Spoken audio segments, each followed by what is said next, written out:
Lideramos el camino de la opinión pública y buscamos que la cultura del debate alcance consensos y soluciones a los problemas de nuestro país.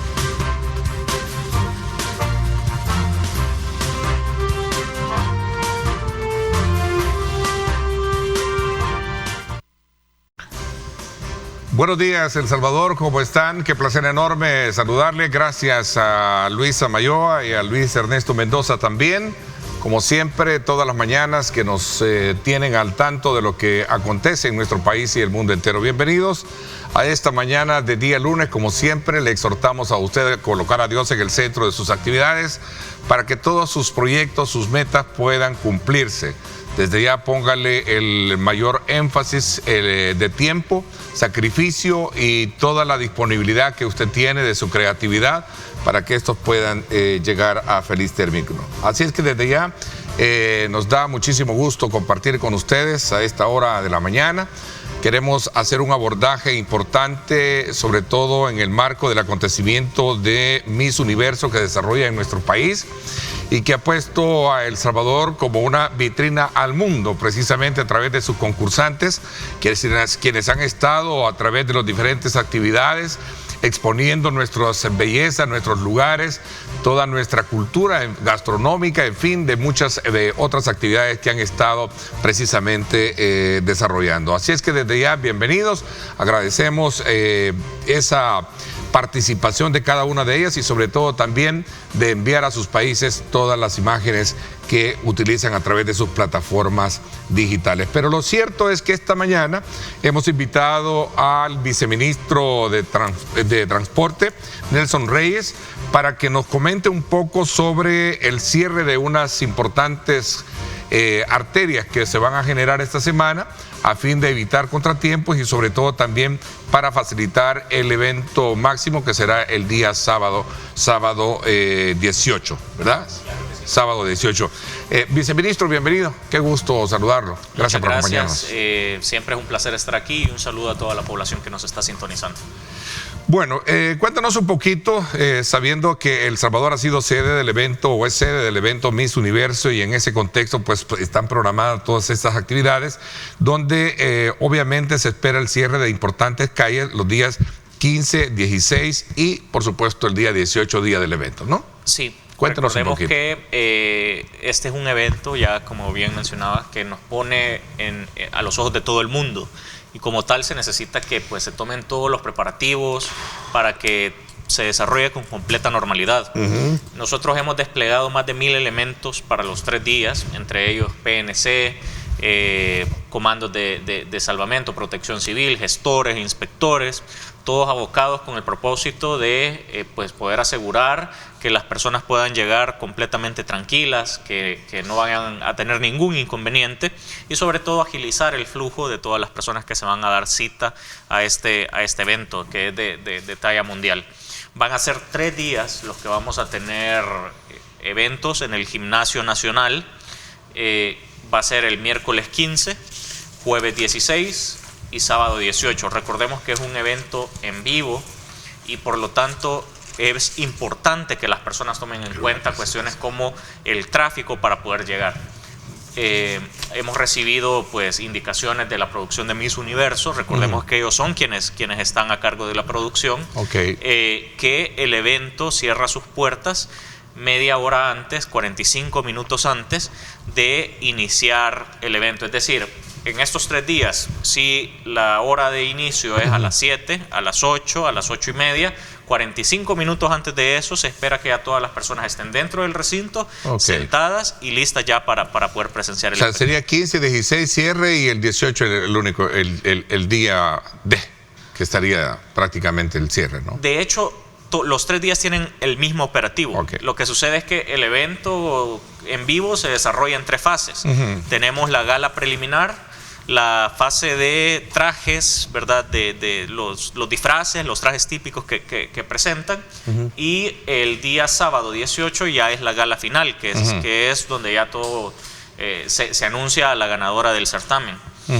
Para esos días tenemos ciertos cierres de calles programados, sobre todo para asegurar que el evento se desarrolle con normalidad y poder garantizar la seguridad de las participantes, de la prensa, de los asistentes.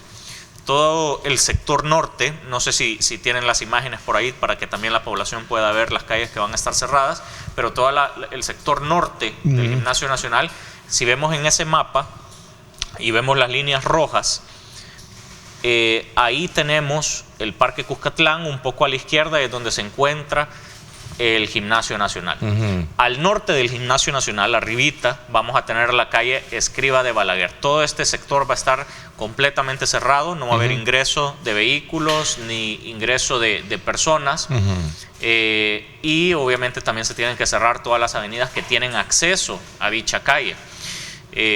Luego, en la parte de abajo vemos otras dos franjas que también están en rojo, y la primera, la que está pegada en el costado sur al Gimnasio Nacional, es la Sexta Décima, calle Poniente, y un poquito más abajo tenemos la 12, calle Poniente.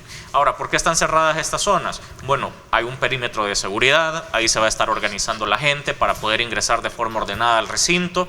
Recordemos que solo personas que hayan comprado su entrada, que tengan una entrada válida, van a poder acercarse al recinto. Este no va a ser como otros eventos en donde, bueno, llegaron las participantes a un evento, a un lugar público, y la gente se abocó, se podía acercar. Aquí eso no va a suceder.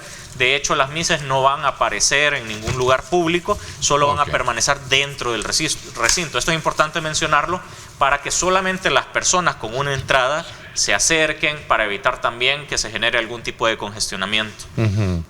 Luego, ¿cuáles van a ser las entradas para las personas? Y es aquí donde entran estas líneas verdes, estos circuitos verdes que hemos definido por acá. En primer lugar, pueden entrar por el lado de la 49, por el lado del Estadio Mágico González, una calle antes de llegar al costado del Mágico González. Esa es la 12, calle Poniente, es lo que vemos abajo. Es la franja verde que se mira más abajo del lado izquierdo. Uno viene sobre la 49, cruza sobre la 12, calle Poniente, llega hasta donde están estos cierres. Obviamente aquí vamos a tener elementos que los van a estar guiando en todo el recorrido. Cruzan sobre la 37 para poder hacer el desembarque de los pasajeros justo en la esquina del Gimnasio Nacional, sobre la Sexta Décima. Y van a poder retornar por la Sexta Décima, calle Poniente, para regresar una vez más a la 49 Avenida Sur. Y este circuito al que estoy haciendo mención va a estar abierto en un solo sentido. Es decir, los carros ahí solo van a poder circular en el sentido que acabamos de describir. Normalmente es de dos sentidos, pero aquí las personas solo van a poder circular en el sentido del circuito, entrando por la 12, retornando por la 37 y regresando a la 49 por la Sexta Décima. ¿Por qué era necesario entrar tras su presencia en el programa con esto? Porque es una información importante para evitar contratiempos a raíz de dos arterias que son en las que fluye la mayor parte vehicular, ¿no? Correcto. Entonces yo creo que es importante ver, digamos, o reconocerlo, resaltar la importancia de tener claro y evitar contratiempos de esos días que están estipulados, que es jueves, que es miércoles, jueves y el sábado, que es el día de. Así es que así estamos. Bueno, entremos un poquito, ministro, también a hablar de otros temas que sin duda alguna han estado ocupando desde luego algunos titulares, y es precisamente la prevención del tema de accidentes por parte de las autoridades del Viceministerio de Transporte. Cuéntanos un poquito. Claro que sí. Nosotros como Viceministerio de Transporte, en conjunto con la Policía Nacional Civil, con el FONAT, hemos estado desarrollando acciones para poder reducir los índices de siniestralidad. Parte de estos esfuerzos son los cercos antidoping que hemos estado implementando. De hecho, este fin de semana se instaló un cerco antidoping bastante productivo en el occidente de nuestro país. Se realizó en Santa Ana y se detuvieron a 23 personas por el delito de conducción peligrosa. Estas 23 personas son detenidas precisamente porque esto no es una falta, esto no es una infracción, es un delito el que están cometiendo al conducir bajo los efectos del alcohol. Y como tal tienen que pasar por todo un proceso judicial, tienen que pasar por un proceso de reeducación vial para poder recuperar el derecho a conducir, recuperar sus documentos de tránsito, se les decomisan las placas y en caso de que no haya nadie que maneje el vehículo también se les remite. Todo esto son parte de los esfuerzos que nosotros estamos realizando en coordinación con la policía. Ha sido uno de los retenes, de los cercos antidoping más fructíferos que hemos tenido. El otro, que también tuvo 23 detenidos en un solo operativo, fue uno de los que realizamos en el sector de San Benito, en la zona rosa. Entonces, en Santa Ana, que lo estuvimos haciendo este fin de semana, igual fueron 23 detenidos, uno más y hubiera roto el récord que se había establecido en la zona rosa. Nosotros no vamos a descansar. Mucha gente piensa, bueno, ya se acerca diciembre y por eso lo están implementando de esa manera. No, esa ya es la nueva normalidad. Y de hecho para diciembre lo vamos a fortalecer todavía más, para que la gente tenga conciencia y sepa que se los va a encontrar en la calle. Cuando menos se lo espere, vamos a estar cambiando las horas, vamos a estar cambiando los lugares. Y recordemos que estos, al ser cercos antidoping, no queda vías libres u opciones para poder evadirlos. A ver, el objetivo principal es obviamente salvaguardar la vida, no tanto del que, bueno, obviamente del que va en ese momento conduciendo bajo los efectos de bebidas embriagantes o drogas, pero también de aquellos que a lo mejor no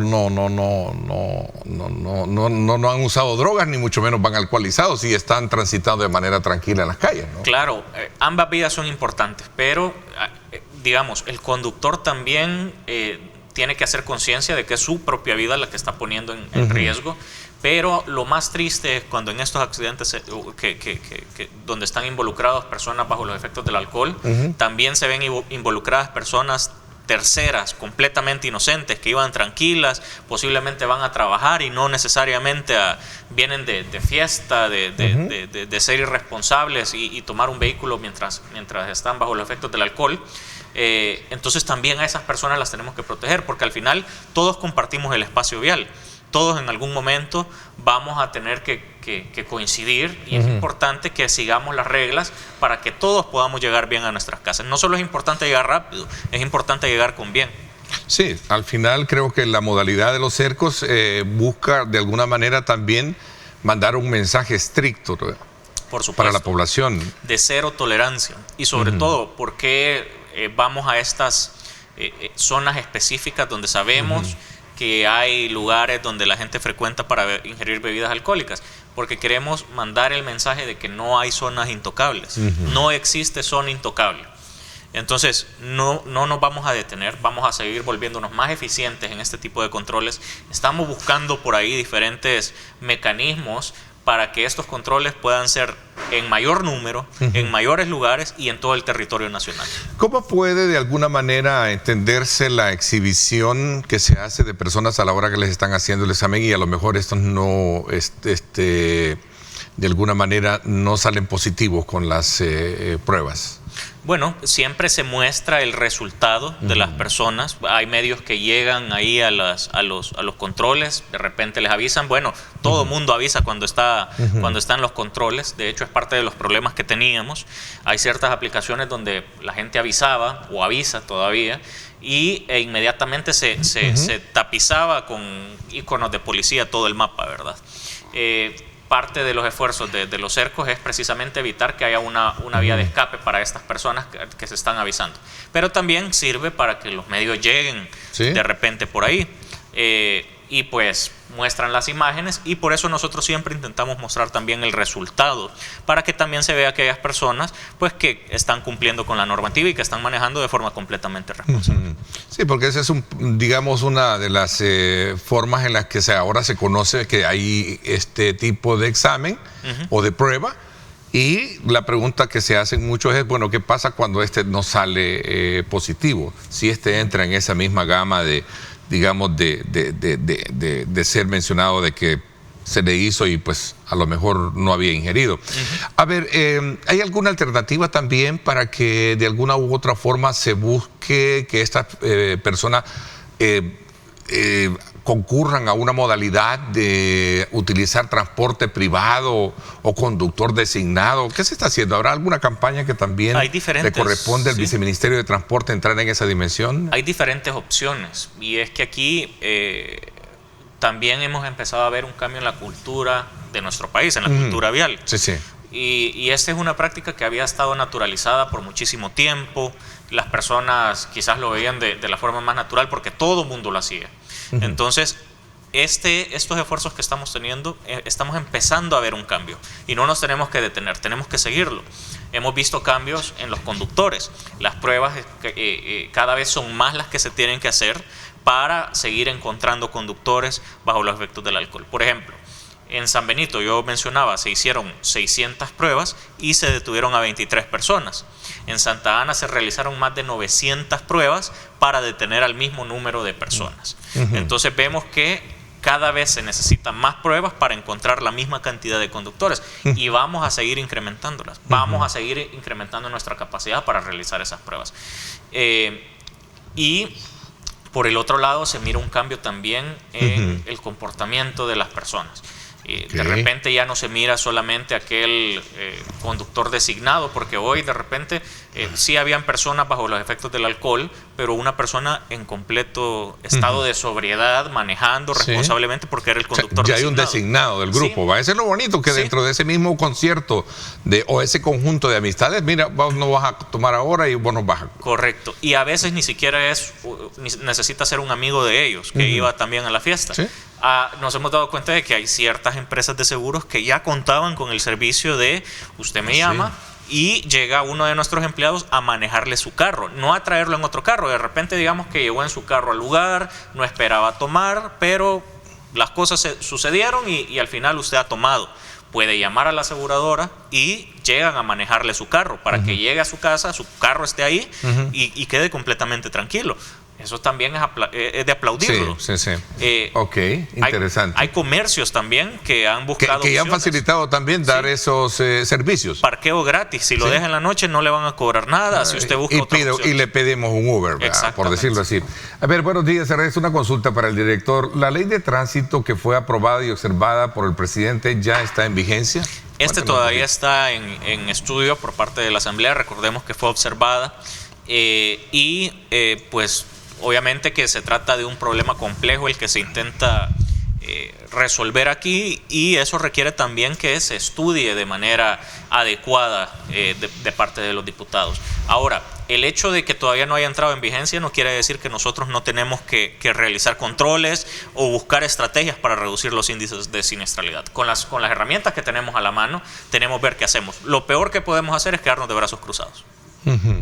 Ahora, esta nueva ley contempla aspectos que tienen que ver con un orden específico en el tema de las motocicletas, que es otro problema que se genera hoy en día en cuanto al grado de siniestralidad que se está experimentando, viceministro. Y vamos a hablar de eso. Tenemos otra pregunta también acá. Dice, mi pregunta es, ¿cuál es la razón de que los semáforos inteligentes no funcionen? Este es un proyecto que todavía está en proceso, y recordemos que va en diferentes fases. Lo primero, que ya de por sí es suficientemente complejo, es cambiar 2.871 semáforos. ¿2.000? Más de 2.800, casi 3.000 semáforos los que se están cambiando. Y lo primero es cambiar estos semáforos, pero después de eso viene todo el tema de la conexión de dichos semáforos, la conexión eléctrica para que funcionen, que esto es ya con las empresas de distribución que tienen que ponerlo ya con el medidor y añadirlo a un contrato existente con el gobierno, y también que se conecten a un centro de monitoreo. El centro de monitoreo es algo que está incluido en el contrato, y pues se necesita también que esté instalado para que podamos tener la capacidad de modificar la programación de los semáforos en tiempo real. Modelos educativos, modelos coercitivos, leyes, etcétera, anteceden un poco a esta otra pregunta que me parece muy válida, que nos hace un televidente. ¿Por qué hay tantos muertos en las calles? ¿No están funcionando las medidas? ¿O qué está pasando? De hecho, muertos hay menos este año de lo que había el año anterior. Ahora, yo entiendo completamente que se perciba también ese detalle de las muertes. Recordemos que en nuestro país antes la nota roja era homicidios. Y hoy que los homicidios han bajado drásticamente y que tenemos seguidos muchos días de 0 homicidios, pues definitivamente que vamos a empezar a prestarle más atención a los accidentes de tránsito. Y qué bueno que sea así, porque se necesitan tomar medidas en eso también. Es parte de los cambios que se necesitan para que nuestra cultura se desarrolle, para que siga avanzando. Y hay otros factores también, como mencionaba. La reducción de muertos o de fatalidades para este año, si lo comparamos con el año anterior, es del 7,6%.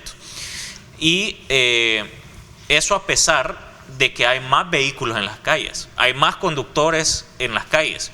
Nuestro parque vehicular crece en un 8,5% todos los años. 8,5%. 8,5%. Si lo miramos en perspectiva, esto es decir que el parque vehicular se está duplicando cada 8 o 9 años. Sí. A ver, tengo otra pregunta acá que nos llega gracias a nuestros buenos amigos televidentes que están participando. En la parte inferior de la pantalla de su monitor va a aparecer el número del WhatsApp para que nos escriba. Es bien importante conocer la opinión de nuestro invitado y si tiene dudas, pues ahí las trasladamos, ¿verdad? Ahí está el número de WhatsApp, 7681-3259. Escríbanos.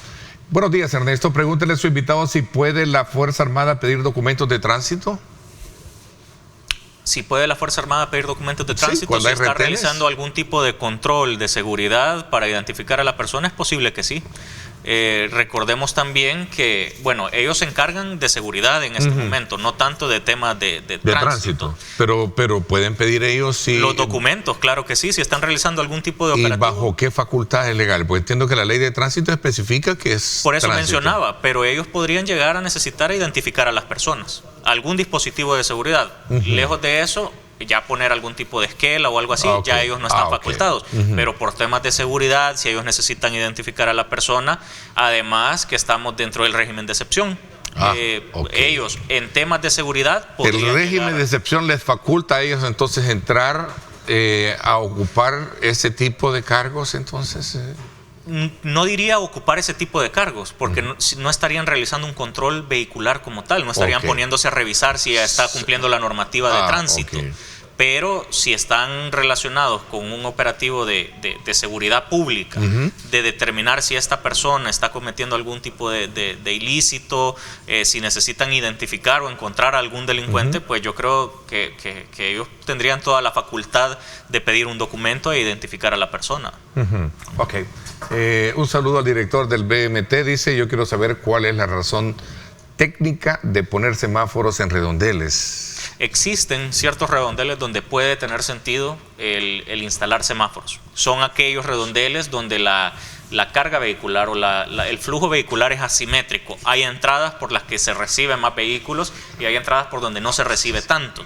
Eso sí, hay ciertas condiciones que necesitan cumplirse. Debe haber suficiente espacio para que los carros puedan acomodarse mientras el semáforo esté en rojo, de forma ordenada, sin riesgo. Y además tiene que responder a un estudio de tránsito. Por ahí hay preguntas si todos los redondeles van a tener. No todos los redondeles van a tener, solo aquellos donde el estudio de tránsito pues refleje que va a haber alguna mejoría en el flujo vehicular si es que se instalan. Ahora, no es la primera vez que hay semáforos en redondeles. El Salvador del Mundo ya tiene semáforos. Eso iba a preguntarle. En el caso de Salvador del Mundo, la rotonda sin duda alguna representa el punto de conexión de 4 importantes arterias que son las que cruzan y determinan San Salvador per se. Por supuesto. La Roosevelt, la avenida Manuel Enrique Araujo, el Paseo General Escalón y la Constitución. Por supuesto. Entonces, a la hora de esa convergencia de vehículos es un caos. Sí. Ahí sí entonces se necesita entonces un semáforo. Eso lo va a determinar el estudio de tráfico, que los resultados que ha arrojado para el tema de El Salvador del Mundo todavía no son concluyentes. De repente genera una mejora pequeña en los tiempos de recorrido. Lo único que hace también es que la cola sea un poquito más larga. Entonces ahí es donde se sopesa también. ¿Será que vale la pena que la cola sea un poco más larga a pesar de que se ganó 5 minutos en el tiempo de traslado? o lo dejamos como está. Y eso también tiene que venir acompañado de las pruebas ya en campo.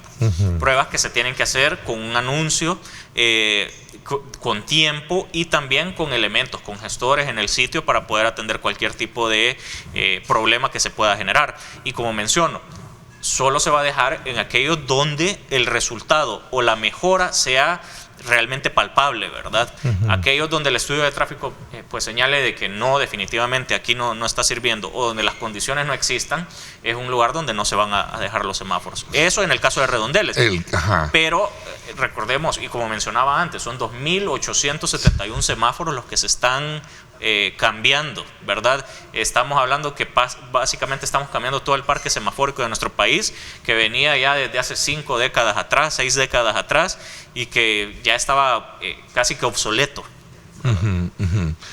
A ver, me preguntan también acá cuál es el procedimiento judicial que se utiliza o se aplica a las personas que toman y los agarran en los antidoping. ¿Cuánto es el tiempo que dicta la ley para poderlos detener? Pregunta. Bueno, no soy experto, no soy abogado, pero normalmente la gente menciona que son 72 horas las que son 72 horas. Que son hasta 72 horas, es decir, 3 días, pero recordemos que esto también va a depender de la disponibilidad de los jueces. Además, mucha gente piensa, bueno, solamente ya cumplí las 72 horas, check, me dejan salir en automático, y eso no es así. Como menciono, esto habría que consultárselo también a un abogado, pero uno que se informa también puede decir qué es lo que pasa después de esas 72 horas. La persona la sacan y la presentan en los tribunales para que el juez decida, mire, usted se va a tener que quedar encerrado esperando la fecha de su juicio, porque la persona tiene que pasar por un juicio. No es simplemente de, ya pasó las 72 horas dentro de las Bartolinas y check, salió. No, hay un procedimiento que conlleva condiciones judiciales. Correcto. En las cuales si no han habido agravios de carácter o delitos, en este caso personas dañadas por lo que haya sido, o si es un accidente o etcétera.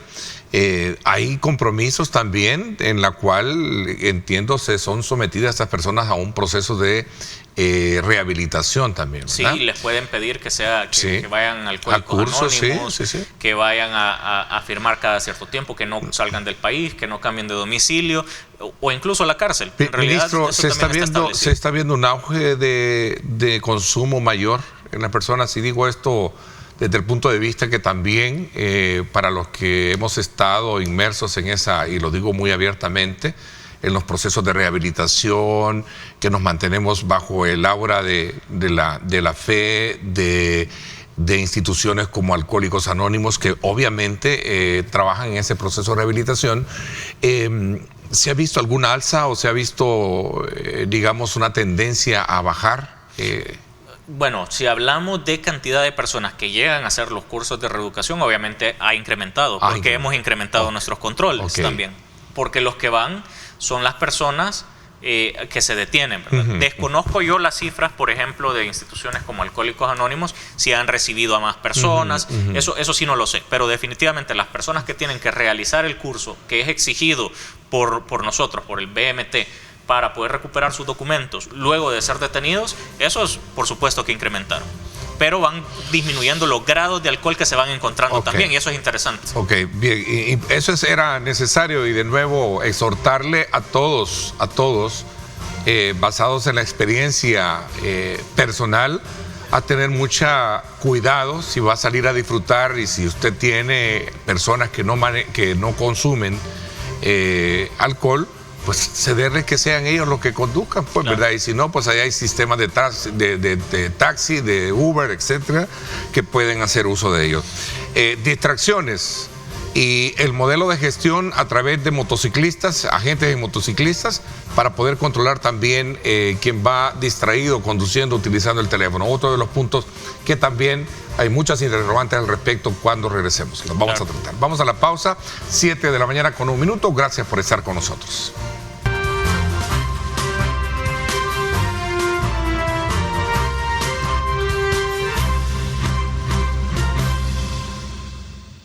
Bien, gracias nuevamente por estar con nosotros. Continuamos conversando con el viceministro de Transporte, Nelson Reyes, y estamos haciendo una valoración con relación a los temas de tránsito, los retenes antidoping y otros aspectos elementales que tienen que ver con el ordenamiento vehicular. Pero antes quiero recordarles a ustedes que los precios bajos, los 365 del año, los tiene en medicamentos solo en Pharma Value. Por eso ahorra tiempo y dinero con Pharma Value. Haz tu pedido a través de tu verdadera app del ahorro con la opción Yo Paso. Tus medicamentos estos estarán listos en 20 minutos o son gratis. Así es que de allá les invitamos a ustedes. Ahí está para que puedan descargar la aplicación. Ya está disponible en iOS y también en Android. Ahí tiene usted la oportunidad de tener los precios bajos los 365 días del año en medicamentos solo en Pharma Value. Bueno, viceministro, entiendo que hay desde luego un grupo de gestores de tránsito en motocicletas que están haciendo patrullajes precisamente para detectar conductores que manejan viendo el teléfono o distraídos en el teléfono a la hora de estar circulando. Sí, esto es de suma importancia también porque definitivamente un conductor irresponsable sí es aquel que ingiere bebidas alcohólicas y toma el volante, pero igual de responsable es aquella persona que conduce y se distrae, aquellas personas que utilizan el celular mientras van tras el volante. Y es importante resaltar que la distracción al conducir es la causa número 1 de muertes y de accidentes. También esto es importante mencionarlo porque por ahí un amigo preguntaba, ¿y por qué han incrementado los accidentes? Bueno, vamos a ver las causas también. ¿Cuáles son las causas de los accidentes? Y es que no son accidentes, no me gusta ocupar esa palabra, porque accidente quiere decir que no es la culpa de nadie. Sí, pero las causas que nosotros vemos, la número 1 es la distracción.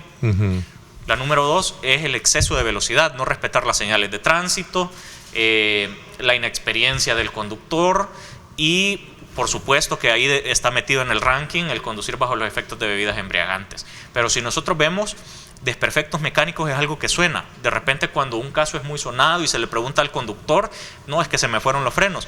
Muy probablemente no ha sido así. Muy probablemente iba a excesiva velocidad. Y esto cómo lo sabemos también. Y me parece una duda válida porque a veces preguntan, ¿y por qué dicen que es la distracción la causa número 1?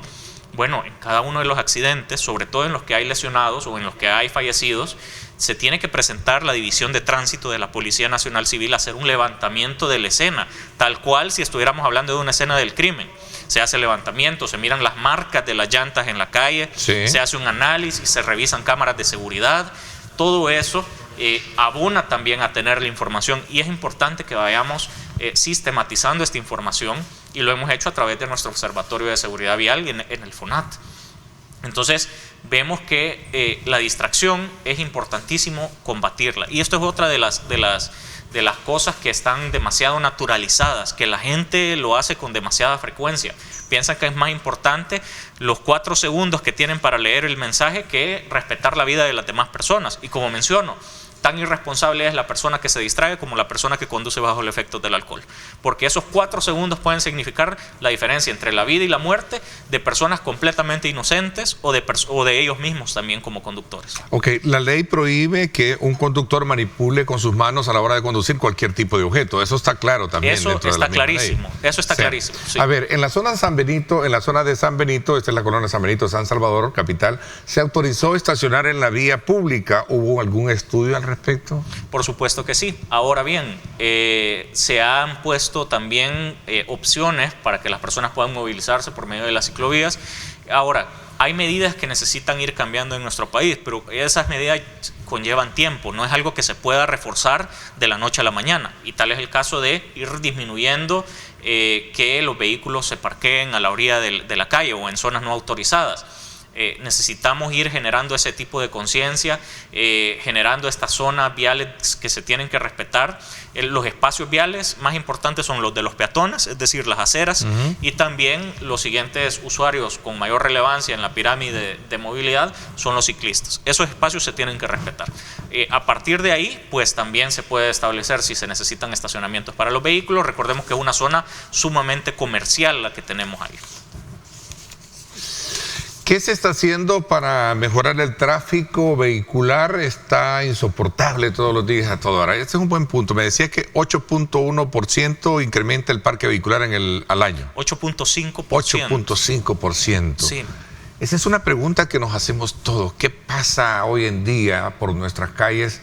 Que es insoportable el tema de los congestionamientos. Sí, definitivamente. Bueno, este es un problema también complejo, porque bueno, tiene varias aristas. Por un lugar, para empezar, crecimiento de parque vehicular. Es cierto que se necesita frenar de alguna manera ese crecimiento, pero eso no puede ser solamente coercitivo, solamente de poner las restricciones al ingreso de vehículos nuevos. Tiene que buscarse opciones también en cuanto a las opciones que hay de transporte público y también de movilidad alternativa que tenemos.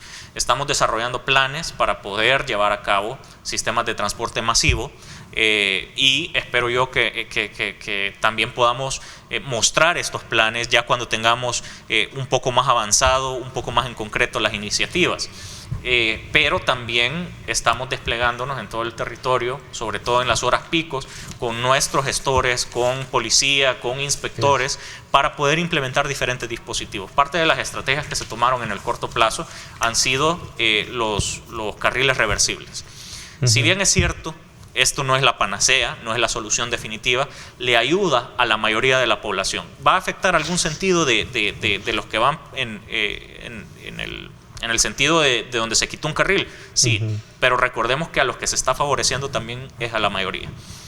Entonces, y hay diferentes acciones también en cuanto a infraestructura que se están desarrollando desde el Ministerio de Obras Públicas, desde el Fovial. Hay diferentes pasos a desnivel que se están completando y que ya pronto van a estar listos, en preparación también de las obras que ya están iniciando para el viaducto de Los Chorros. Ya está en preparativos todo el tema del viaducto de Los Chorros, esperando ya el inicio formal de las obras.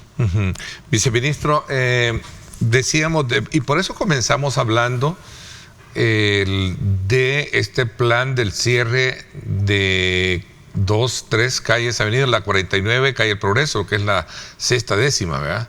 Sí, correcto. 6ª. Pero también hay otra alternativa que plantear para poder evitar congestionamientos esta semana. Sí, bueno, es importante resaltar las calles que van a estar cerradas para que las personas puedan evitar y puedan tomar vías alternas, pero también que las personas que se van a dar cita al evento sepan los lugares exactos donde ellos van a poder ingresar. No sé si tienen por ahí nuevamente el mapa. El mapa, sería el segundo mapa del que teníamos sí, ahí. Correcto. Es bien importante esto, amigos, para que no se vayan a ver ustedes afectados. ¿Es este? Sí, correcto. Okay. Si lo podemos acercar un poquito más también. Si lo podemos acercar, producción, vamos a ver. Pero bien, explícanos. Me gustaría resaltar los puntos donde se va a poder realizar desembarque, que es la parte de abajo, las zonas verdes que tenemos ahí. Ok. Mencionaba anteriormente que uno de los circuitos que se van a poder utilizar para ingresar es ingresando desde la 49 por el lado de la 12 calle Poniente. Este que vemos, el circuito verde abajo a la izquierda. Pero de igual forma se ha establecido otro circuito que es por el lado de la 25, la calle que está a la derecha del Parque Cuscatlán. Uno viene bajando sobre la 25, ingresa por la 6ª calle Poniente, retorna por la 33 Avenida Sur, hace ese giro a la izquierda que vemos ahí, y luego nuevamente un giro a la izquierda por la 12 calle Poniente. Estos dos circuitos en verde van a estar dispuestos en un solo sentido, en ese que hemos marcado ahí. Sí. Y vamos a estar con un fuerte dispositivo viendo que las personas no se estacionen en el lugar, que no permanezcan esperando a las personas o esperando demasiado tiempo, porque la clave de esto va a ser que las personas, que el flujo se mantenga ágil, que todo el tráfico vehicular esté fluido. Entonces, esa va a ser la clave también para que las personas puedan llegar a tiempo, porque como mencionaba, las puertas del evento se van a cerrar 45 minutos antes de que inicie. Esto es un evento en vivo y como tal la producción necesita que ya todos estén sentados a cierta hora, ¿verdad? Entonces, por eso va a ser importante que tomen en cuenta eso las personas que van a llegar, que planifiquen su viaje.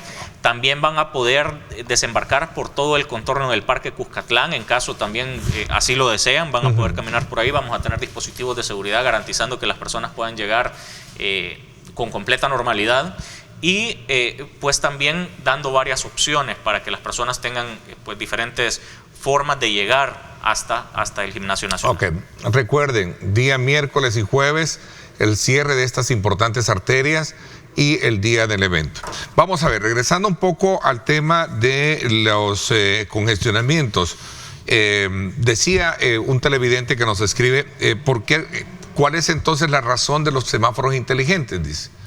Por supuesto, y ahí hay ciertas cosas. Este proyecto tiene dos razones fundamentales. Okay. La primera es, nuestro parque semafórico necesitaba renovarse, como mencionaba, solo por dar un ejemplo. ¿Qué pasaba cuando se iba la luz en una intersección? No es que la luz venía y nuevamente el semáforo, muchos de ellos no volvían a funcionar con normalidad, sino que nuestro equipo tenía que llegar hasta la intersección y activar manualmente cada uno de los semáforos. Esto genera un retraso también en el flujo vehicular, en el tráfico.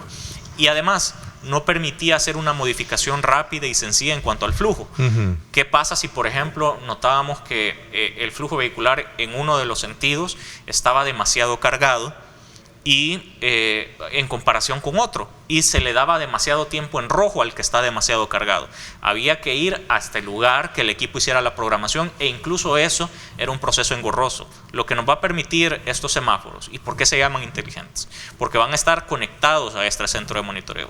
Parte del contrato es la canalización de forma subterránea de fibra óptica para que todos los semáforos se conecten al centro de monitoreo. Van a estar con un software que les va a permitir detectar dónde hay mayor flujo vehicular, pero además nuestros técnicos van a poder modificar el comportamiento de los semáforos. Como menciono, esta es una fase que todavía está pendiente. Estamos además en la fase donde todavía se están cambiando los semáforos, los antiguos por los nuevos. Son 2.871 semáforos los que se están cambiando. Pero el otro componente que es muy, muy útil también, que es de cumplimiento de normativa. Parte del contrato es también instalar sensores que van a detectar cuando los conductores van a excesiva velocidad, cuando se pasan un semáforo en rojo, cuando invaden las sendas peatonales, cuando invaden los carriles. Todo esto nos va a servir también para generar un poco más de orden, para que no haya un tercer carril, que esto también genera tráfico vehicular, genera inseguridad en la calle. El cruzarse los semáforos en rojo, una práctica que no se debe hacer para nada, el exceso de velocidad, que es la segunda causa de muertes. Todo esto nos va a servir para poder detectar a aquellos conductores irresponsables que incurren en estas prácticas y que también está demasiado naturalizado y que lo hacen porque no miran una autoridad en la calle. Dicen, no hay un gestor, no hay un policía, simplemente voy a hacer lo que siempre he hecho, ¿verdad? En cambio, con la tecnología, nosotros podemos tener herramientas que estén disponibles las 24 horas del día. Los sensores no van a necesitar descansar, van a estar presentes en todo momento, y esto va a ayudar también a ir cambiando nuestra cultura vial. Bueno, el tiempo se nos está agotando, ya se nos agotó. Ha sido muy oportuno, viceministro, conversar con usted esta mañana.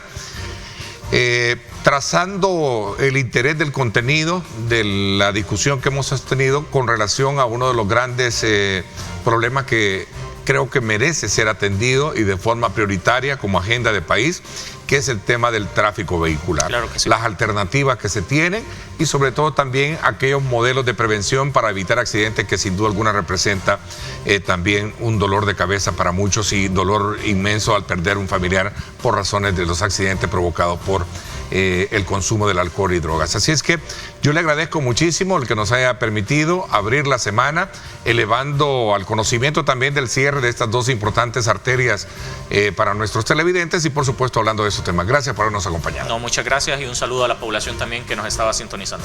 Gracias. Son las 7:17. Vamos a un avance de noticias. Cuando regresemos, voy a adelantarme ya para presentarles vamos a hacer un análisis político económico de país con la destacada economista Julia Evelyn Martínez. Vamos a hablar precisamente sobre el énfasis de las discusiones que hay hoy alrededor del tema económico y sobre todo en el contexto de la campaña electoral. 7:18. Vamos a la pausa y regresamos con más.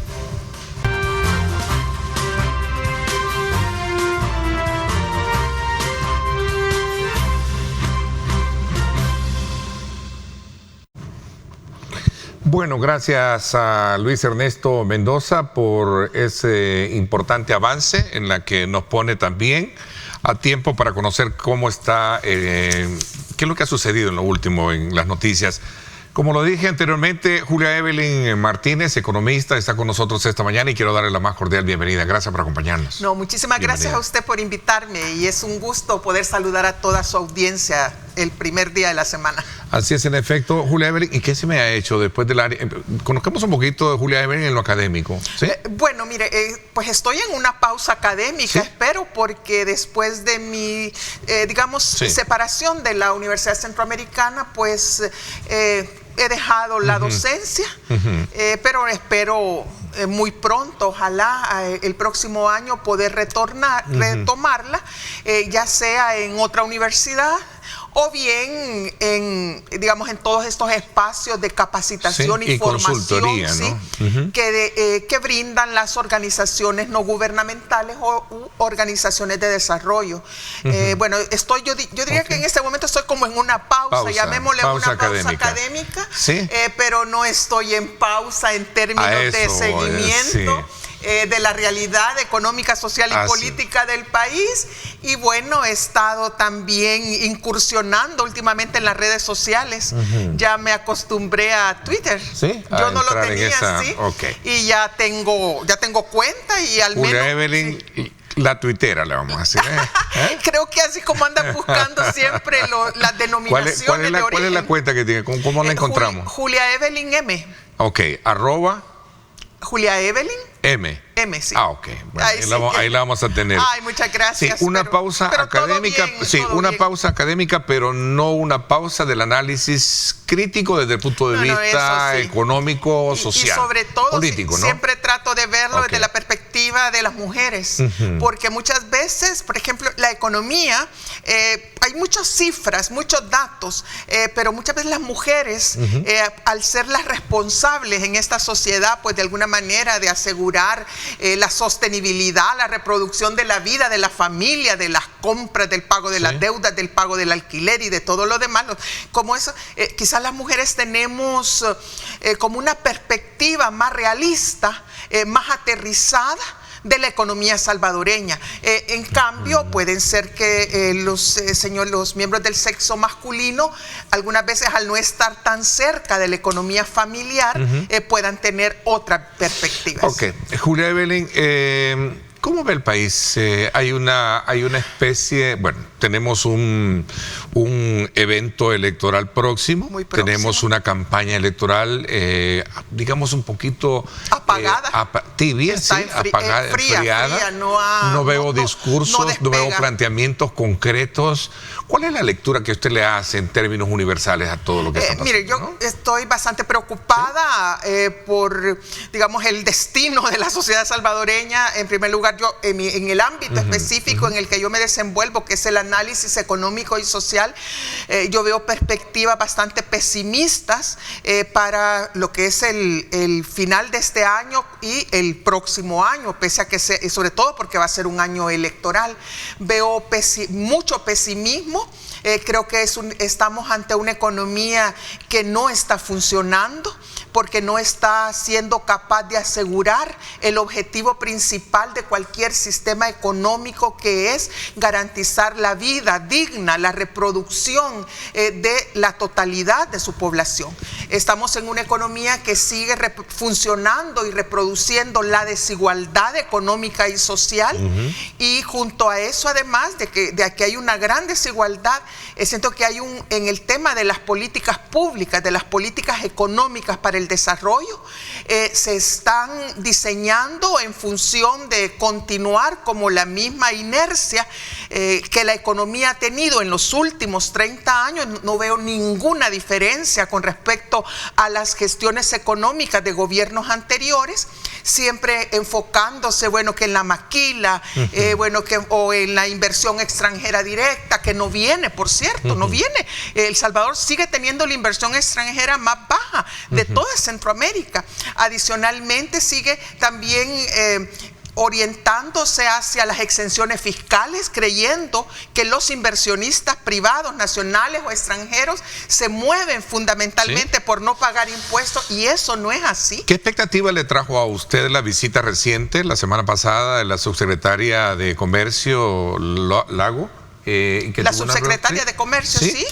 Y que se reunió con la ministra y con otras autoridades. Establecieron acuerdos importantes para seguir trabajando en pro del ambiente regulatorio, que es el tema, digamos, apropiado para atraer inversión extranjera directa y promover creación de empleos, ¿no? Bueno, yo creo que el mensaje que ella tiene, el mensaje que ella trae, y ya creo que es una continuidad del mensaje que trajo el secretario adjunto Nichols, sobre es decir, que le están dando un respaldo, un espaldarazo político en primer lugar al gobierno del presidente Bukele, le están dando vía libre a la reelección. ¿Qué me quiere decir con lo político? Eso es respaldo político es que no van a hacer críticas, que no van a poner ninguna sanción a los funcionarios o a los magistrados o a todas las personas que están involucradas en esa reelección, en aceptar la candidatura del presidente Bukele, a pesar de que, bueno, hay una gran discusión, ¿verdad?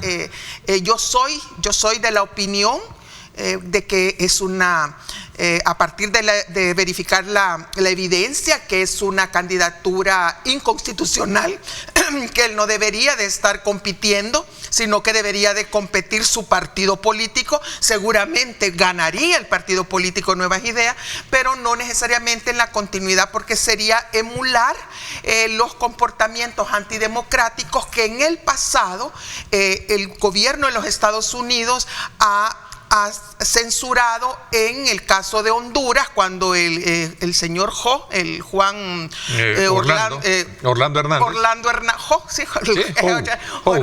Hernández se reeligió también inconstitucionalmente, o digamos, la elección prácticamente indefinida que tienen en el gobierno de Nicaragua, o si no, sin ir más lejos, en la de Venezuela. Entonces yo creo que el gobierno de los Estados Unidos, a su más alto nivel, está reconociendo que está haciendo una excepción, ¿verdad? Que todos esos sí son inconstitucionales y antidemocráticos, pero en este caso, aunque sea inconstitucional, bueno, lo vamos a considerar democrático. ¿Y cuál será la diferencia? ¿Cuál será la diferencia en su mismo... creo que son dos cosas. Uno, olfato analítico que tiene usted. Sí, el gobierno de los Estados Unidos necesita un socio confiable en Centroamérica. No lo va a tener en Bernardo Arévalo, en Guatemala, no lo tiene con la señora, con Honduras, con la señora presidenta de Zelaya. Xiomara de Zelaya obviamente no lo tiene con Nicaragua, y Costa Rica, como siempre, bien alejado de lo que sucede en el resto de la región.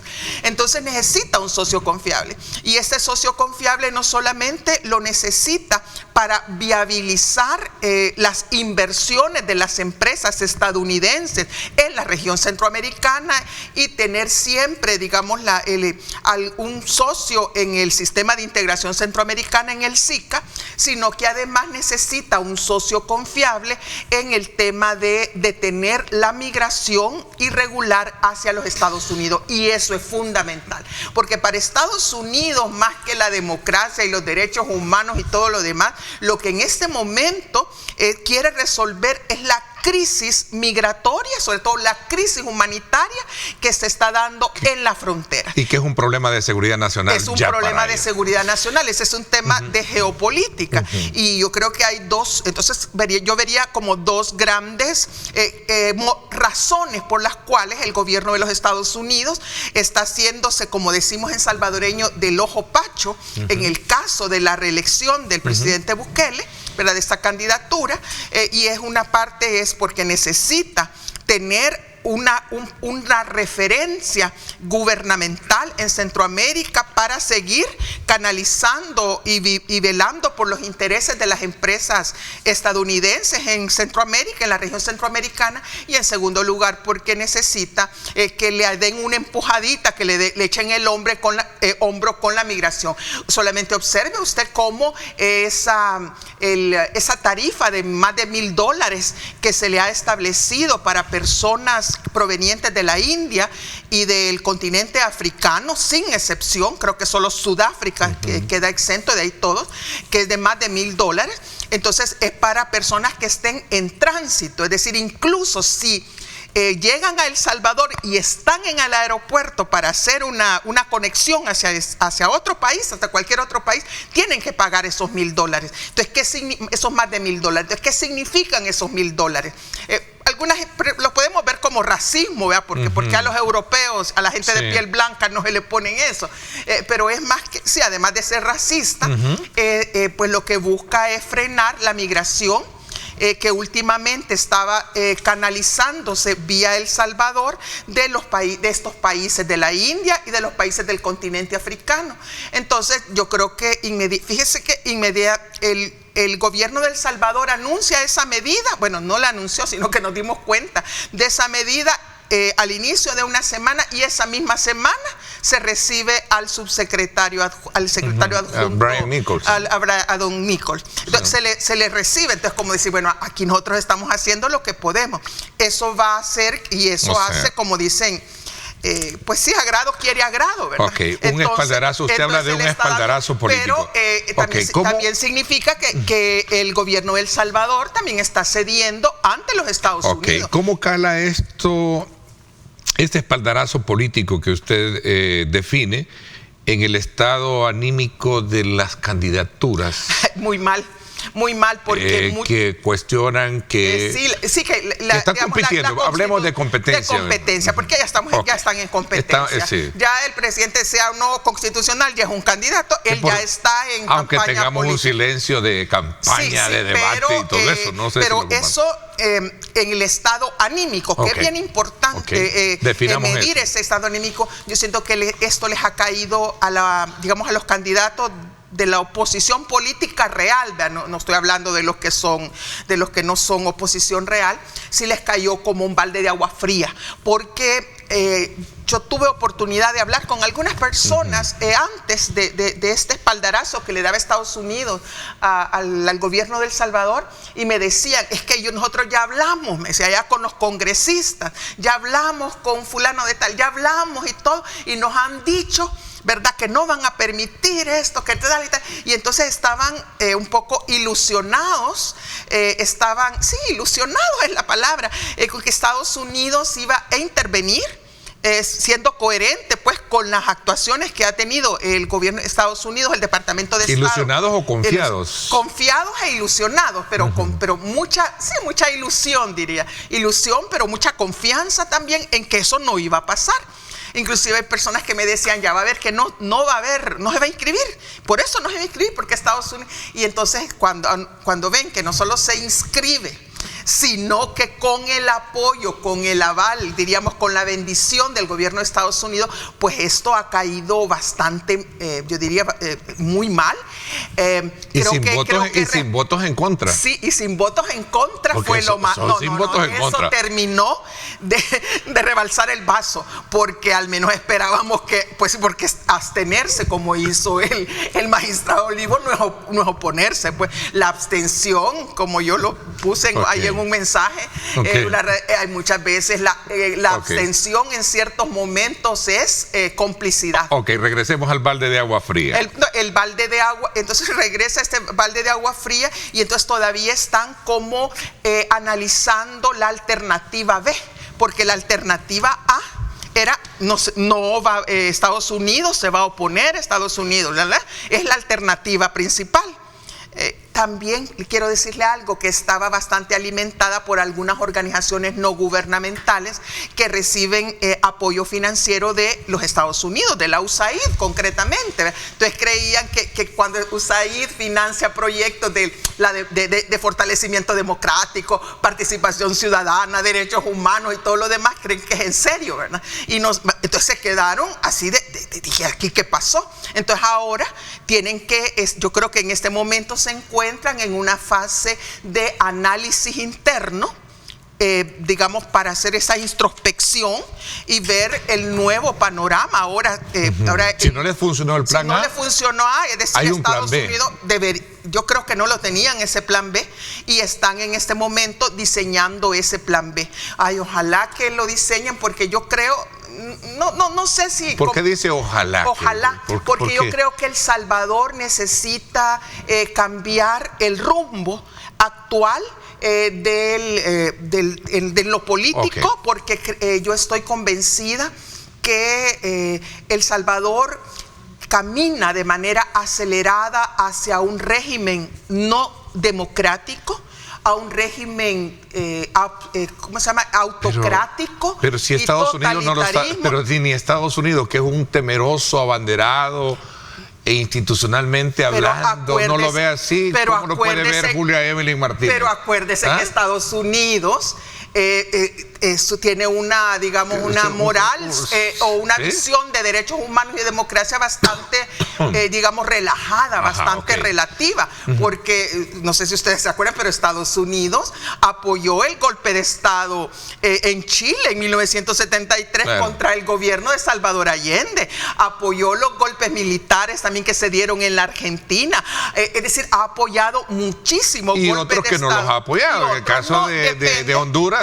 con Mel Zelaya, que cuando también no... Sí, pero usted se acuerda, recientemente, es que Estados Unidos tiene intereses, no tiene amistades, sino veamos recientemente cómo Estados Unidos, ante digamos, la crisis que hay actualmente en Medio Oriente, y que puede tener repercusiones sobre el precio del petróleo o el abastecimiento de petróleo, Estados Unidos, pues no muy democráticamente, pero ha decidido eliminar las sanciones económicas que pesaban sobre el régimen también autoritario y antidemocrático de Nicolás Maduro, es decir, del de Venezuela. Entonces, ¿cómo le llama usted a eso? Entonces, yo creo que hay un juego de intereses más que de amistad. Es que son los intereses. Regresemos un poquito porque me ha llamado mucho la atención que dentro de su análisis usted ve, bueno, no les funcionó el plan A, hoy vamos a ver el plan B. Sí, pero cuando yo le decía... ¿Es la renuncia de todos ellos o la unificación miren, o la unificación yo creo que tienen dos posibilidades. Veamos. Hay dos posibilidades. La primera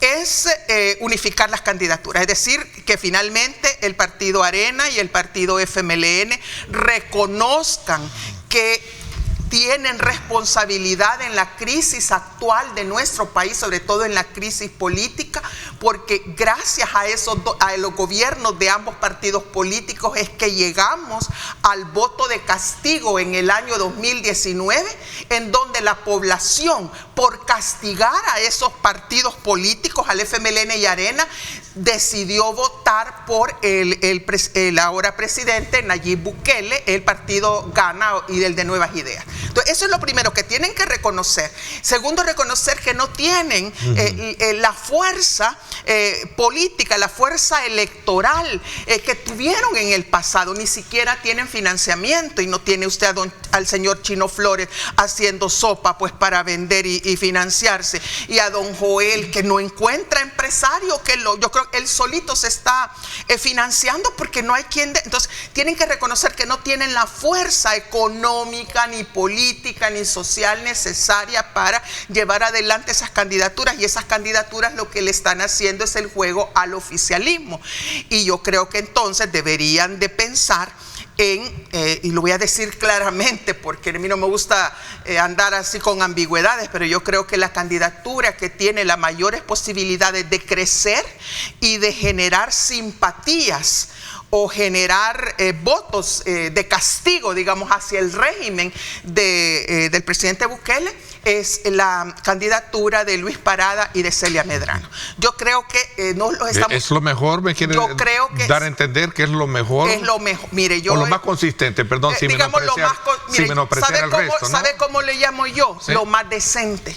Pero, es lo más decente. ¿En qué sentido decente? Sí, ¿en qué sentido decente? La decencia, la palabra en decente el sentido es una persona... de la dignidad humana, de saber de reconocer que hay errores y que hay que enmendar esos errores, de que se tiene que escuchar a otras fuerzas políticas y que se tiene como la humildad para aceptar digamos, recomendaciones o críticas que se les hagan. En cambio, las candidaturas, no quiero decir que son indecentes, pero las candidaturas de Arena y del FMLN, siento que son candidaturas muy soberbias, creen que están viviendo en el pasado, porque ambos sabemos, y bueno, está también la audiencia que nos ve, sabe que el arrastre que tenía el partido FMLN o el que tenía el partido Arena en el pasado, si es que nos llevaron a ese bipartidismo, pero lo hicieron tan mal que ahora nos están llevando al partido único. Y eso no es bueno para El Salvador. Entonces yo creo que si alguno tiene, bueno, no es el partido Nuestro Tiempo, porque a mí ya me quedó claro que no es el partido político, sino que es una serie de organizaciones, de personas, o sea, que dentro y fuera del país apoyan la candidatura de Luis Parada y de Celia Medrano. Yo creo que esta tiene la posibilidad, primero, de generar simpatía, de aumentar, de generar votos y sobre todo, en mi opinión, el presidente Bukele va a tomar una cucharada de su propia medicina en las próximas elecciones. A ver, ¿en qué sentido? Solo termino esa idea. ¿En qué sentido una cucharada de su propia medicina? Porque él, cuando llegó a la presidencia, cuando él se presentó como candidato, él se presentó como, digamos, la alternativa ante los mismos de siempre, ante Arena y ante el FMLN. Entonces la gente, de hecho, no votó por él. La mayor parte de la gente votó en contra del FMLN y en contra de Arena, y lo canalizó al voto del presidente Bukele, porque prometió que iba a hacer las cosas diferentes. Sin embargo, 5 años después, miren, muchas personas que castigaron al FMLN y a Arena y votaron por Bukele, no porque estaban fanatizados o porque realmente son fanáticos, sino que porque de veras hicieron ese voto de castigo, ahora están descontentos, están desilusionados también y ven con mucha desconfianza de la gestión gubernamental. Ahora se le está cuestionando bastante las bases y los orígenes sobre los cuales descansa su política de seguridad. Hoy eso con el ya tema no de la captura del CROC, sobre todo con la candidatura del CROC, que ya se venía diciendo. No, candidatura, no, con la captura. Perdón, con la captura. Ya lo está haciendo. Ay, no, ya lo estoy haciendo. Ay, no, perdón, eso fue un lapsus. Sí, lapsus, sí, ya lo sé. Claro, fue un lapsus. Sí. Con la captura del CROC y de otros también, que lo tienen allá en una corte en Manhattan, ¿verdad? Donde la fiscalía ha presentado. Que se supone deberían de estar presos acá, pues o estaban presos acá. Porque se fueron. Bueno, entonces, eso. También hay ahora desconfianza con el tema del manejo de las finanzas públicas. Se está conociendo que $200 millones de un préstamo del BCE, del Banco Centroamericano de Integración Económica, en lugar de ir hacia fortalecer la pequeña y la mediana empresa, que era el destino, se utilizó para ponerle dólares a los cajeros de Chivo Wallet. Y también hay desencanto para ver la forma en que ha tratado las necesidades de las personas a nivel de los municipios, al haber recortado el FODES, al haber creado la DOM, que es ineficiente a todas luces, ni siquiera ha podido construir el mercado San Miguelito 2 años después del incendio, y así le podría ir yo seguir citando muchas fuentes de descontento y de desencanto. Y ahora entonces lo que va a ocurrir es que las personas ya no solo van a castigar al FMLN y Arena, sino que ahora van a empezar a castigar a Nayib Bukele y al partido Nuevas Ideas. A ver, un poco retomando los elementos de juicio y de análisis que usted nos ha planteado, me llamó muchísimo la atención cuando hablamos de la categorización de la oposición a la cual usted dice que no tiene fuerza. Ay, no tiene fuerza. Ok. 1. Y 2, Julia Evelyn Martínez se atrevería a darle recomendaciones a las fórmulas presidenciales en este contexto. Claro. Hablar de estos dos temas cuando vamos claro a regresar. sí. Vamos a la pausa. 7:48. Pausa y regresamos con más.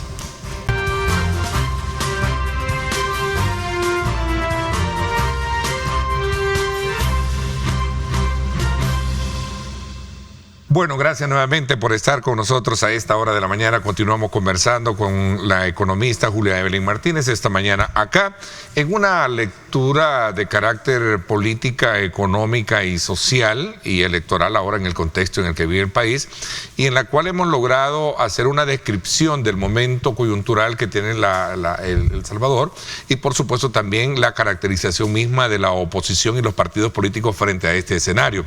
Nos habíamos quedado, Julia Evelyn, para saber cuando usted definir un poquito más esa, digamos, esa figura de no tener fuerza los partidos políticos para poder ejercer un verdadero papel de oposición hoy en día. ¿A qué se refiere? ¿No? Yo creo que en primer lugar no tienen todavía muy claro, más bien no tienen claro cuál es el diagnóstico. ¿Cree que se puede de la realidad? Sí, yo creo que no hay claridad sobre el diagnóstico de la verdadera problemática y de las verdaderas y más sentidas demandas de la población salvadoreña. Por el énfasis de su señalamiento directo, olvidando otros puntos. Sí, por ejemplo, eso, ¿no?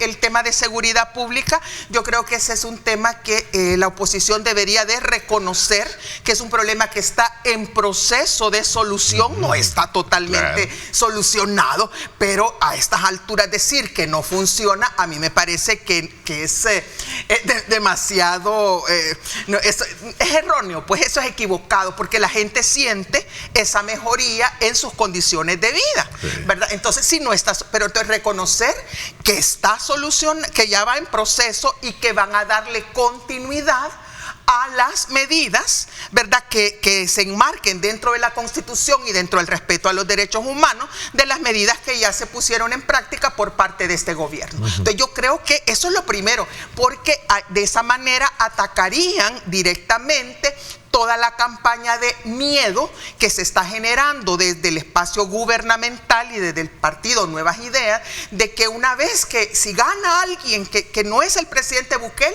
los mareros van a salir de la cárcel y que vamos a volver a los 20 o 30 asesinatos diarios. No, entonces ahí es donde debería de haber un momento de calmar a la oposición. De veras, si de veras quieren hacer las cosas bien, ¿verdad?, debería primero reconocer los avances, señalar que sin embargo hay problemas con esto, como el tema de, por ejemplo, las personas que están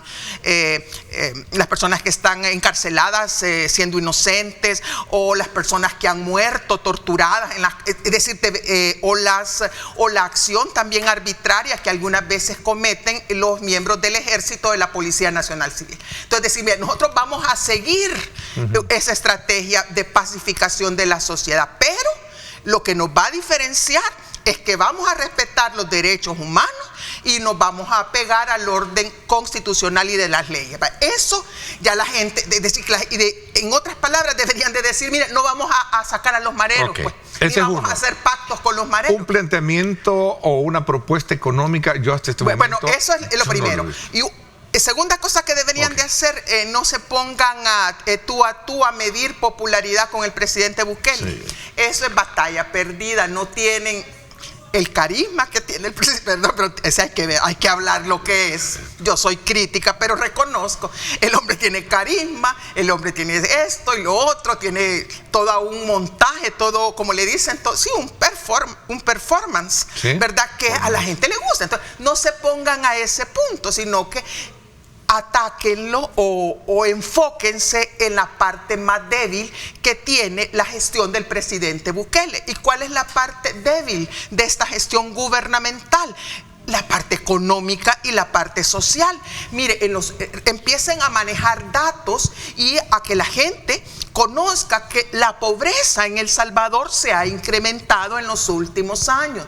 Al mismo tiempo, también muestren con datos que los programas sociales o las políticas sociales han sufrido recortes, ¿verdad? Por ejemplo, el caso de esta política de la pensión universal para personas adultas mayores, que cada vez le recortan más, y esa era una medida social antipobreza. Entonces, primero, miren, la pobreza, pero muestren con datos, no solo con aseveraciones sin fundamentos, sino muestren cómo se ha incrementado la pobreza, muestren cómo se ha incrementado la desigualdad y cómo estos proyectos económicos del presidente Bukele, especialmente los turísticos y los de reordenamiento de centros históricos, están provocando desplazamientos de las microempresas, que es el sector informal de la economía, que genera el 70-75% de los empleos en El Salvador. Entonces, primero, el tema, enfóquense en eso, ¿verdad?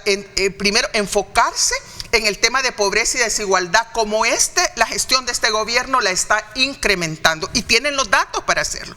En segundo lugar, tienen que hablar sobre el tema de la reactivación de la economía salvadoreña. Es decir, esta economía tiene que reactivarse, pero se tiene que reactivar con sectores que sean no solo generadores de empleo, sino que también que sean generadores de demanda interna. Mi propuesta sería, mire, porque para los partidos, para los partidos políticos, porque esto no lo está haciendo ni lo va a hacer el gobierno de Nuevas Ideas, es enfóquense en la cadena agroalimentaria del Salvador, es decir, y en la vinculación entre la industria y la agricultura. Entonces, piensen como en una cadena agroalimentaria. El Salvador es el país de la región centroamericana que tiene más déficit en materia de producción de alimentos. Tenemos, por ejemplo, en el caso del consumo de verduras y hortalizas y frutas, una dependencia del 90%. Imagínense todo lo que se puede, y no se diga de la importación de la carne o la importación de quesos y leche, etcétera. Entonces necesitamos ver los alimentos, pero no solo maíz, frijol y sorgo, sino que tenemos que ver toda la cadena de alimentación en El Salvador y empezar con hacer propuestas de cómo estimular esa cadena agroalimentaria desde el momento en que se siembran los alimentos, que se producen los alimentos, hasta el final, que es los canales de distribución, y de facilitar el acceso de las personas y de las familias a la alimentación. Y eso va a implicar que digan claramente que se van a detener esas importaciones masivas de alimentos que se hacen provenientes de Guatemala, provenientes de México, porque si usted sigue importando a precios con los cuales no puede competir los productores nacionales, entonces eso va a ser un fracaso. Entonces necesitan también un mecanismo de regulación de precios y de garantía de precios al productor, que era, por ejemplo, lo que hacía antes el IRA. El IRA, Entonces, eso es la tercera cosa. A manera de ir concluyendo, porque el tiempo... Y la tercera cosa, mire, tenemos que hablar de la reforma fiscal. Aquí no podemos seguir, no podemos pensar en desarrollo económico y social o en desarrollo de políticas económicas. Pero la carga tributaria es grande para el empresario. Usted sabe que sabe que no es así. ¿No es así? No es así, pero ya no tenemos tiempo. No estaríamos ahogando más al empresario que mire, está queriendo. ¿Sabe usted que las empresas en El Salvador, solamente las empresas SADCB, pagan un impuesto sobre la renta efectivo real, después de todas las deducciones que pueden hacer, del 2.5% de la renta? Entonces hay que revisar la parte fiscal a su creación. La parte de exenciones, y sobre todo hay que hacer una reforma fiscal en la cual, y yo cuando fiscal no digo pongámosle más impuestos a los pobres, no, ya los pobres ya no pueden más. O ya no podemos más, sino que una reforma fiscal progresiva en donde quien tiene más pague más. Por ejemplo, el impuesto predial, aquí es urgente ponerlo en marcha, y hay que restituir el impuesto al patrimonio. Aquí, claro, aquí la gente que grita más y la gente que tiene más presencia en los medios de comunicación va a decir no, porque van a salir afectados. Pero la gente, el 80% de la población salvadoreña no sale afectado con una reforma fiscal progresiva. En términos de impuesto predial. Predial y impuesto al patrimonio, porque eso se quitó en 1989. Es una discusión muy fuerte que se tiene entre el Fondo Monetario y también organismos internacionales. Claro, pero lo que pasa es que hay que hacerlo no porque diga el Fondo Monetario Internacional. Vamos a tener más tiempo para profundizar y hundar. Yo le agradezco mucho a Julia Evelyn, como siempre, un gusto haberla visto esta mañana. Gracias. Y que nos haya dado también una lectura muy interesante. Me quedo con el sabor todavía de haber quedado conociendo más allá. Quedé picado. Otro día hablamos de Otro día hablamos. Hablando de economía. Muchas gracias. Aprovecho este momento para nuevamente reiterar la invitación para que asistan a este programa, a este canal, a los diputados del Partido de Nuevas Ideas. Por cierto, este día teníamos previsto también conversar con Cristian Guevara, jefe de fracción de Nuevas Ideas. A última hora se nos desconfirmó. Y esperamos pues dejar bien en claro que este espacio también está abierto para todas las corrientes ideológicas de partidos, ¿verdad? Y Nuevas Ideas también aquí tiene su espacio para poder venir a hablar. Hay muchos temas importantes de discusión legislativa que sería bueno mostrárselas también a nuestro público. Así es que lo quiero dejar bien en claro, el espacio está abierto y dejar en claro que nosotros hemos girado invitación para que ellos participen y vengan a dar sus puntos de vista como tal. Así es que cierro este ciclo de la mañana agradeciendo a Julia Evelyn que nos haya acompañado. Gracias a usted, amigo que nos ha sintonizado. Gracias, pásenla bien y como siempre recuerden lo más importante, amar a Dios sobre todas las cosas. Lideramos el camino de la opinión pública y buscamos que la cultura del debate alcance consensos y soluciones a los problemas de nuestro país.